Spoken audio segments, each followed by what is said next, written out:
அனைவருக்கும் வணக்கம். நான் உங்க அஸ்ட்ரோ புவனேஸ்வரி பேசுறேன். எல்லாரும் எப்படி இருக்கீங்க? துலா ராசி, துலா லக்னம்.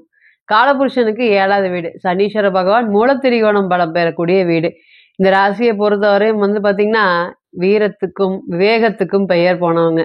எவ்வளவோ வாழ்க்கையில சடைஞ்சாலும் சலிப்பு ஏற்பட்டாலும் கடைசி வரையும் நின்று போராடி ஜெயிப்பீங்க.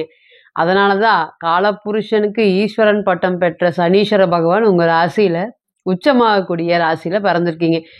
நிறைய விஷயங்கள் வாழ்க்கையில பார்த்தீங்கன்னா, துலாம் அப்படிங்கிறது கண்கொத்தி பாம்பாக சுற்றி இருக்கவங்க அத்தனை பேரால பார்க்கப்படுறீங்க. என்ன பண்ணிட்டு இருக்கிறேன், ஏது பண்ணிட்டு இருக்கேன் அப்படின்னு உங்களையவே கவனிக்கிறதுக்கு 1000 பேர் தயாரா இருக்காங்க. ஆனா நீங்க உங்க வேலையை மட்டும் தான் பார்த்துட்டு இருக்கீங்க. இது சுத்தி இருக்கிறவங்கள பார்த்து பார்த்து இவன் என்ன பேசுறான், இவன் என்ன பண்றான் அப்படின்னு பார்க்கறதுனாலயே பல நேரத்துல மன வலியும் மன வேதனையும், எதுக்குடா இப்படி செல்ஃபிஷா இருக்கிற இடத்துல நம்ம இருக்கணும் அப்படிங்கிற மாதிரி ஒரு வீண் பழியும் வேதனைகளும் உங்களுக்கு சேருது. எவ்வளோ கஷ்டங்கள் இருந்தாலுமே சனீஸ்வர பகவான் உங்களுடைய ராசிக்கு யோகாதிபதி இன்னைக்குமே அந்த சேம் கெத்து லெவல்ல வச்சிருக்காரா உங்க ராசியை அப்படின்னா வச்சிருக்காரு.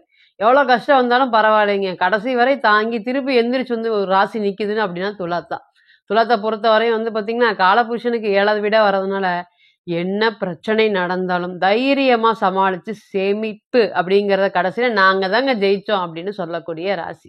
இந்த ராசியை தொட்டவன் கெட்டான் அப்படின்னு சொல்லிடலாம். அந்த அளவுக்கு பாத்தீங்கன்னா, இன்னைக்கெல்லாம் துலாத்தை முன்னாடி உங்க முன்னாடி பல பேர் ஆடிட்டு இருக்காங்க. எல்லாமே உங்களுக்கு தெரியும், தெரிஞ்சுமே அமைதியா இருக்கீங்க. அது எல்லாமே எனக்கு தெரியும் அப்படிங்கறத அவங்க கிட்ட வெளிக்காட்டாம இருக்கீங்க. மத்தவங்க பேச்ச கேட்காமயே பல விஷயங்கள் ஆலோசனை இல்லாம பல விஷயங்கள்ல ஏமாந்துருக்கீங்க. இது எல்லாத்துக்கும் காரணம் நான் வச்ச பாசமா, நான் வச்ச அன்பா அப்படிங்கிற மாதிரி போயிடுறீங்க. சில சமயம் யாருக்குமே சொல்ல முடியாத அளவுக்கு, வெளியிலே சொல்லல ஒரு பிரச்சனையில் நான் மாட்டிட்டேன் அப்படின்னு சொல்ற அளவுக்கு பிரச்சனைகளும் ஏராளமாக வந்திருக்கு. எது இருந்தாலுமே யாரும் தொட முடியாத உயரத்துல தான் உங்களுக்கு இன்னைக்கு சுக்கிர பகவான் உங்களை ஏற்படுத்தி கொடுத்திருக்காரு. மனதார கூட இன்னைக்கு யாருக்கும் கெடுதல் நினைக்கிறீங்க. ஆனா உங்களை சுத்தி இருக்கிறவங்க சிரிச்சு சந்தோஷமா பேசி உங்களுக்கு கெடுதல் நினைச்சிட்டு இருக்கிறாங்க. இதுதான் துலாத்தை பொறுத்தவரை உங்க ராசியை பொறுத்தவரை போயிட்டு இருக்கு அப்படின்னு கேட்டீங்கன்னா, ஆமா. ஏன் ஏன் என்னோட கஷ்டத்துக்கு நானே தான் காரணம்னு எனக்கு தெரியும். இருந்தாலும் நான் ஏன் இது இப்படி பண்ணிட்டேன் அப்படின்னு உங்களுக்கு 1000 கேள்வி. என்னை அறியாம பண்ணிட்டேன். அந்த நேரம் என்ன நடக்குதுன்னு எனக்கு தெரியாம பண்ணிட்டேன். நான் போகக்கூடாதுன்னு தான் இருந்தேன் அந்த பிரச்சனைக்கு. இருந்தாலும் நான் போய் வலுக்கட்டாயமா வம்புல மாட்டிட்டேன். எவ்வளவு அதி புத்திசாலித்தனமாக இருந்தாலும் ஒரு சில விஷயத்துல பாத்தீங்கன்னா, என்னை எப்படியாவது ஏமாத்திடுறாங்க. அடிபட்ட பாம்பா சுத்திட்டு இருக்காங்க. அது பாத்தீங்கன்னா, வெளியே பார்க்கும்போது சிரிச்சு நல்லவங்க மாதிரி பேசுறாங்க. இந்த புத்திசாலித்தனமான இருக்கிற எங்களுக்கு தாங்க மேற்கொண்டு மேற்கொண்டு அடி அடி விழுகுது. கெட்டவ பண்றவங்க எல்லாருமே நல்லா இருக்காங்க. நாங்க நல்லது பண்ணி மத்தவங்களுக்கு நல்லது நினைச்சிட்டு இருக்கோம். நல்லது பண்ணலினாலுமே எப்படியோ வாழ்ந்துட்டு போறாங்க. அவங்க வாழ்க்கைய அவங்க வாழ்றாங்க அப்படிங்கிற மாதிரி சிம்பிளிசிட்டியா அடக்க ஒடுக்கமா வாழ்ந்துட்டு இருக்கோம். எங்களுக்கு ஏன் அவ்வளவு பிரச்சனை? தொடர்ந்து பிரச்சனை. இன்னைக்கு துலாத்துக்கு ராசிக்கு 12ல தூங்குறீங்களா அப்படின்னு கேட்டீங்கன்னா, அனுதினமும் தூங்குறதுல துலாத்தை பொறுத்தவரை அழுதுட்டு, அல்லது மன வலியோட, மன வேதனைகளோட இந்த 20, 30 வருஷங்கள் கடந்தவங்க எல்லாருமே இந்த 30 வருஷத்துல இந்த மாதிரி ஒரு மனசு தூங்கி எந்திரிக்கும் போது வலிக்குது அப்படின்னு சொல்ல முடியாத அளவுக்கு ஒரு வலி வேதனைகளை துலாத்துக்கு கொடுத்துட்டு இருக்கிறாங்க. இதெல்லாம் யாரு கொடுக்குறாங்க அப்படின்னு கேட்டீங்கன்னா, ராசிக்கு 8ல குரு மறைஞ்சிருக்காரு. குரு நல்லவர் தானங்க. ஆமா, நல்லவர் தான். நல்லவர் போய் மறைஞ்சா என்னங்க ஆகும்? அவர் தான் இப்ப பண்ணிட்டு இருக்காரு.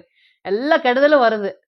நல்லது எதுவும் நடக்க மாட்டேங்குது. இது எல்லாத்துக்கும் காரணம் சனீஸ்வர பகவான். சனீஸ்வர பகவானும் பாருங்க, வக்ரமா இருந்தாரு. ராசிக்கு 5ல இருந்தா 4க்குள்ள இருக்கும்போது நல்ல ஒரு யோகம். 5ல இருக்கும்போது என்ன சுத்தி இருக்கவங்க சந்தோஷமா இருக்காங்க.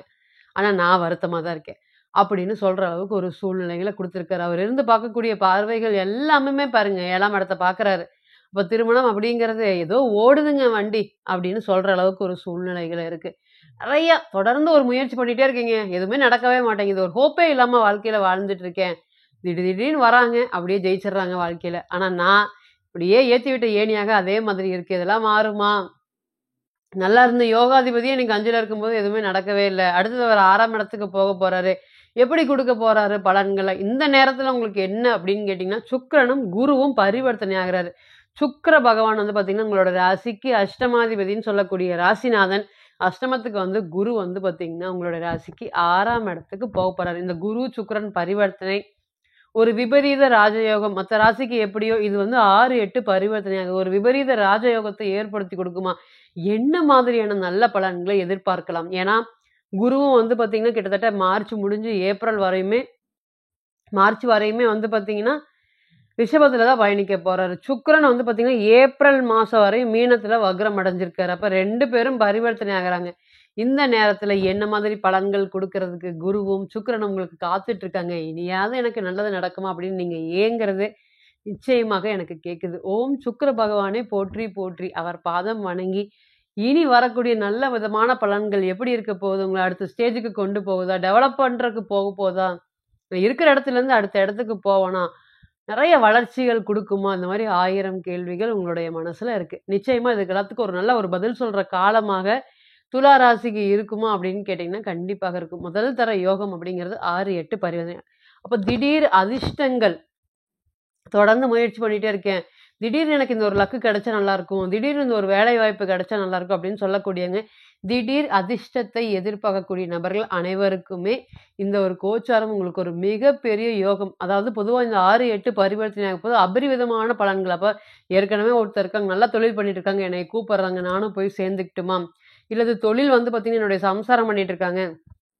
அதில நான் போய் பார்ட்னரா சேர்ந்துக்கட்டுமா? எனக்கு எந்த பிரச்சனையுமே இல்ல. நீ வந்தா போதும்ன்னு தொழில்ல என்னைய ஒருத்தர் கூப்பிடுறாரு. நீ இன்வெஸ்ட்மென்ட் பண்ணவே வேண்டாம். நீ வா அப்படின்னு கூப்பிடுறாங்க. இந்த மாதிரி எதிர்பார்க்காத அதிர்ஷ்டம் சம்மந்தப்பட்ட பலன்கள நீங்க இந்த நேரத்தில எதிர்பார்க்கலாம். அதில எந்த ஒரு மாற்றமும் இல்ல. எப்பொழுதெல்லாம் 6, 8 பரிவர்த்தனை வருதோ, அப்ப எல்லாமே நீங்க ஜெயிக்கிறதுக்கு பிறந்திருக்கீங்க துலாம் அப்படிங்கிறத தெரிஞ்சுக்கோங்க. 2வது ஊர் ஊரா போயி ஒரு விஷயங்களும் வந்து பார்த்தீங்கன்னா, இங்க செட் ஆகல, அங்க செட் ஆகல, அங்க செட் ஆகல அப்படின்னு தொடர்ந்து வேலையில வந்து நெறைய மாற்றங்களை நீங்க சந்திச்சு வந்திருக்கீங்க. யாருன்னு நீங்க நீங்க வேலை செய்ற இடத்துல நீங்க யாருன்னு ப்ரூஃப் பண்றதுக்கே உங்களுக்கு டைம் ஆயிரும். அதுக்குள்ளாரயே அந்த வேலைய விட்டுட்டு வர மாரி ஒரு சூழ்நிலைகள். இனி வரக்கூடிய காலங்கள் புத்திசாலித்தனமாக வேலை செய்யக்கூடிய நபர்கள் அனைவருக்குமே இந்த நேரம் சப்போர்ட் பண்றதுக்கு காத்துட்டு இருக்கா அப்படின்னு கேட்டீங்கன்னா, நிச்சயமாக இருக்கு. அதேபோல 6ஆம் அதிபதி பரிவர்த்தனை 6க்கே வராரு. வீண் செலவு, விரய செலவு, தண்ட செலவு இது எல்லாத்துக்கும் ஒரு முற்றுப்புள்ளி வைக்க போதுங்க. கடன் பிரச்சனைகள் குறைய போது. கடனுடைய அளவு நிச்சயமா இந்த காலகட்டத்தில குறையுமா அப்படின்னு கேட்டீங்கன்னா, எந்த ஒரு விஷயம் இல்லாம கடன்லாம் 2,00,000 வாங்குனது இன்னைக்கு 20,00,000 வந்து நிக்குதுங்க. வட்டிக்கு மேல வட்டி கட்டிட்டேன். இருந்தாலும் அந்த அசல் அப்படிங்கிறத வந்து என்னால குறைக்கவே முடியல அப்படின்னு நினைச்சு வருத்தப்பட்டுட்டு இருந்த உங்களுக்கு, இனி வரக்கூடிய காலங்கள்ல பணப்பிரச்சனைகள் சார்ந்த விஷயங்கள் குறையும். அதேபோல உங்ககிட்ட பணம் வாங்கிட்டு, உங்களையே ஏமாத்திட்டு, உங்களையவே வந்து பார்த்தீங்கன்னா பேசிட்டு, வெளிய ஜாலியா சுத்திட்டு, உங்க முன்னாடியே அப்படியே வந்து உங்களவே எதிர்த்து பேசிட்டு அப்படின்னு ஒரு ஒரு சூழ்நிலைகளும் வந்து உங்ககிட்டயே பணத்த குடுத்து உங்களுக்கு வெறி வர மாரி, கோவம் வர மாரிலாம் நடந்துட்டு இருந்திருக்காங்க இந்த கடைசி காலத்துல. அதாவது கடந்த 1 1/2, 2 வருஷமாவே எதிரிகள் தொல்லை துலாத்துக்கு ரொம்ப அதிகம். எவன் என்ன பண்ணுவான்னு பார்க்கறதுக்குள்ளயே ஒரு பிரச்சனைகள். இவன் என்ன பண்ண போறான்? இவன் என்ன பண்ண போறான்? இவன் வேலையில என்ன பண்ண போறான்? இவன் குடும்பத்துல என்ன பண்ண போறான்? அப்படின்னு நெறைய யோசனைகள், சிந்தனைகள் ரொம்பவே அதிகமா இருக்கு. இனி அதுக்கு எல்லாத்துக்கும் முற்றுப்புள்ளி வைக்கக்கூடிய விதமாக கடன் பிரச்சனைகள் குறைந்து, வட்டி கட்டுறதுக்கு உண்டான ஒரு சூழ்நிலைகள் அடுத்த கட்ட ஸ்டேஜுக்கு இருக்கிறது இருந்துட்டு அடுத்தது என்ன போகலாம் அப்படிங்கிற ஒரு வளர்ச்சிக்கு அது ஒரு நல்ல ஒரு பாதையாக அமைச்சு குடுக்கக்கூடிய காலமாக இருக்குமா அப்படின்னு கேட்டீங்கன்னா, நிச்சயமாக இருக்கும். புதிய புதிய விஷயங்கள் தொடங்குறதுக்கும், தொழில் சம்பந்தப்பட்ட மேன்மைகள் அதிகரிக்கும், தடை தாமதம் எல்லாமே விலகி, மங்கள சுபகாரியங்கள் நடக்கிறதுக்குமே இந்த கோச்சாரம் உங்களுக்கு குருவோடைய, சுக்கிரனுடைய பரிவர்த்தனை எதிர்பாராத அதிர்ஷ்டம் சார்ந்த விஷயங்களையும் உங்களுக்கு ஏற்படுத்தி குடுக்குமா அப்படின்னு கேட்டீங்கன்னா, கண்டிப்பாக ஏற்படுத்தி குடுக்கும். தொழில்ல லாபத்தை நீங்க எதிர்பார்க்கலாம். இத்தனால லாபம் அப்படிங்கிறது கேள்விக்குறியா இருந்துச்சுங்க தொழில் நடத்தலாமா வேண்டாமா? நான் நல்லா இருக்கேன். நல்லா சம்பாரிச்சுட்டு வந்திருக்கேன். இன்னைக்கு வந்து என்னைய அமைதியா இரு, எதுவும் பண்ணக்கூடாது அப்படின்னு சொன்னா என்னால முடிய மாட்டேங்குது. அதனால போனாலும் போனாலும் திரும்பி லாஸ் தான் வருது. இதுக்கு எல்லாத்துக்குமே ஒரு முற்றுப்புள்ளி வைக்கும் விதமாக இனி வரக்கூடிய காலங்கள்ல உங்களுக்கு தொழில் சார்ந்த விஷயத்துல கிடைக்கக்கூடிய அபரிவிதமான பலன்கள நீங்க கண்கூட பார்க்கக்கூடிய காலம் வந்துருச்சா அப்படின்னு கேட்டீங்கன்னா, நிச்சயமாக வந்துருச்சு. இப்ப நீங்க கேட்டுருந்துட்டு இருந்த அனைத்துமே கோச்சார பலன்கள் தான். 40லிருந்து 60% மட்டுமே பொருந்தும். தனிப்பட்ட ஜாதகத்தை நீங்க எடுத்து தசா புத்தி நடப்பு அந்தரம் கணிக்கும்போது கிரகம் பெற்ற பலம், பலவீனம் அடிப்படையில பலன்கள் கூடவோ, குறையவோ செய்யும். அப்படிங்கிறதுல எந்த ஒரு மாற்றமும் இல்லைங்க. தனிப்பட்ட ஜாதகத்தை நீங்க ஆலோசனை பண்ண விருப்பப்பட்டா, கீழ இருக்கக்கூடிய நம்பருக்கு கான்டாக்ட் பண்ணுங்க. நான் வணங்கக்கூடிய நரசிம்மர் உங்க எல்லோருக்குமே நல்ல வளமான வாழ்க்கையை ஏற்படுத்தி தர நான் நிச்சயமா பிரார்த்தனை பண்ணிக்கிறேன். மீண்டும் ஒரு பதிவில் உங்களெல்லாம் சந்திக்கும் வரை உங்களிடமிருந்து விடை பெறுவது உங்கள் அஸ்ட்ரோ புவனேஸ்வரி. நன்றி, வணக்கம்.